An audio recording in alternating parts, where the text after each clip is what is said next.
월급으로 시작하는 투자, 양 트레이너입니다. 오늘 영상도 어떤 정치적 입장과 전혀 관련이 없습니다. 지금 우리가 투자자로서 어떻게 이 상황을 봐야 하는지 그 관점만 이야기합니다. 미국 주식 계좌 열어보신 분들 요즘 어때요? 전쟁 이후 S&P 500 지수가 3월 한 달 동안 5% 넘게 빠졌어요. 나스닥도 조정 국면에 진입했고요.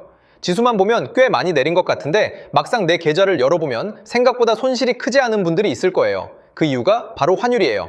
미국 주식은 달러로 거래돼요. 내가 원화로 샀어도 주식의 가치 자체는 달러 기준이에요. 지수가 5% 빠졌다고 해도 그 사이에 원달러 환율이 오르면 원화로 환산했을 때 손실폭이 줄어들어요. 쉽게 예를 들면 내가 산 주식이 달러 기준으로 5% 떨어졌는데 환율이 5% 올랐으면 원화 기준으로는 거의 제자리예요. 이게 환차익의 손실을 일부 상쇄해주는 원리예요. 지금 실제로 그 효과가 나타나고 있어요. 환율이 장중 1530억 원까지 치솟으며 17년 만에 금융위기급 수준까지 올라갔거든요. 이 환율 상승이 미국 주식 투자자들한테는 일종의 쿠션 역할을 해준 거예요. 물론 환차익이 주가 하락을 완전히 막아주진 않아요. 지수가 크게 빠진 상황이라면 손실을 피하기는 어려웠을 거예요. 환율이 올랐어도 계좌는 손실 상태인 분들이 훨씬 많을 테고요. 다만 그 손실이 환율 효과가 없었을 때보다 조금은 덜했다는 얘기예요. 여기서 달러 인덱스 얘기를 잠깐 해드릴게요. 달러 인덱스, 줄여서 DXY라고 부르는데요. 유로, 엔화, 파운드 등 세계 주요 6개 통화 대비 달러의 가치를 숫자로 나타낸 거예요. 이 숫자가 오르면 달러가 강해지는 거고 내리면 달러가 약해지는 거예요.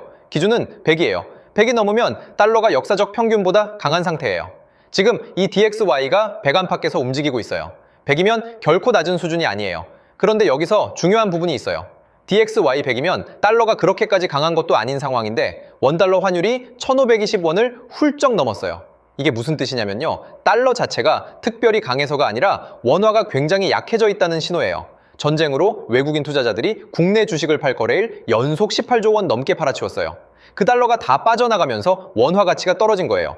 이 상황에서 시중에 돈을 계속 공급하는 정책까지 이어지고 있으니 환율이 쉽게 잡히기 어려운 구조로 가고 있다는 게 전문가들의 시각이에요. 이건 정치적 비판이 아니에요. 지금 시장이 움직이는 구조를 있는 그대로 설명드리는 거예요. 지금 코스피 얘기도 해야 해요. 이란 전쟁 이후 코스피가 한때 5천 초반까지 빠졌다가 반도체 수출 호조와 휴전 기대감에 반등하는 흐름이 나왔어요.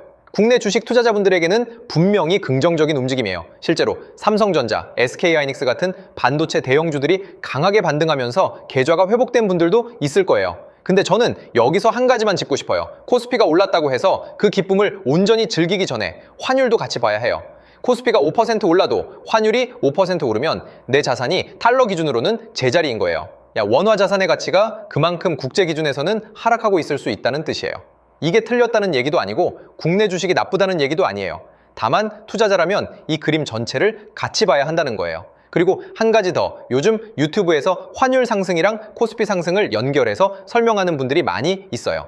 자, 저번 영상에서 다루었듯이 환율의 상승은 우리 소비의 상승입니다. 이 부분을 고려하지 않고 국내 증시의 상승을 보이는 숫자로만 판단하고 투자 공부를 해서는 안 된다고 생각해요. 그렇기에 그분들의 분석을 비판만 해서는 안 된다고 생각하고요. 그분들도 우리와 똑같이 자산을 지키기 위해 공부하고 투자하는 사람들이에요. 어쩌면 경제 경험이 우리보다 훨씬 많을 수도 있어요. 그분들이 틀렸다, 맞다의 문제가 아니라 우리 각자가 다양한 시각을 보고 스스로 판단할 줄 알아야 한다는 거예요. 그럼 이 상황에서 달러 자산은 어떤 역할을 할 수 있을까요? 달러 자산을 갖는다는 건 달러를 직접 보유하거나 달러로 표시된 자산에 투자하는 거예요. 방법은 생각보다 여러 가지예요. 투자 성격을 갖고 싶다면 미국 주식이나 미국에 상장된 ETF를 직접 사는 방법이 있어요. 국내 주식 계좌에서도 살 수 있고요. 국내에 상장된 S&P 500이나 나스닥 100 ETF 중에 환노출형으로 된 것들은 환율 상승 시 그 효과가 원화 수익률에 그대로 반영돼요. 달러 가치가 오를 때 자산 가치도 같이 오르는 구조예요. 다만 달러 자산도 환율이 내려가면 손실이 날 수 있어요. 모든 투자에는 리스크가 있어요. 지금 환율이 높다는 건 달러 자산의 매입 비용이 높다는 뜻이기도 하니까요. 마지막으로 한 가지만 더 말씀드리고 싶어요. 국내 주식은 양도소득세가 없다고. 이게 답이야. 미국 주식은 250만 원 공제 후 수익의 22%를 세금으로 내야 하니까 너무 비싸. 이런 이유 하나로 어느 한쪽에만 투자하는 건 좋은 선택이 아닐 수 있어요. 세금도 중요하지만 그게 투자의 전부는 아니거든요. 세금 때문에 수익을 포기하고 환율 때문에 글로벌 자산을 외면하고 정치적 이유로 특정 시장을 배제하는 투자. 이건 결국 우리 자산을 지키는 게 아니라 우리 편견이 자산을 결정하는 거예요. 저는 미국 주식이 정답이다. 국내 주식은 안 된다. 이런 말 절대 드리는 게 아니에요. 우리는 언제나 투자자의 시각으로 시장을 봐야 해요. 경제 상황을 숫자로 읽고 환율이 내 자산에 어떤 영향을 주는지 이해하고 그 위에서 내 판단으로 결정하는 투자자가 되셨으면 좋겠어요.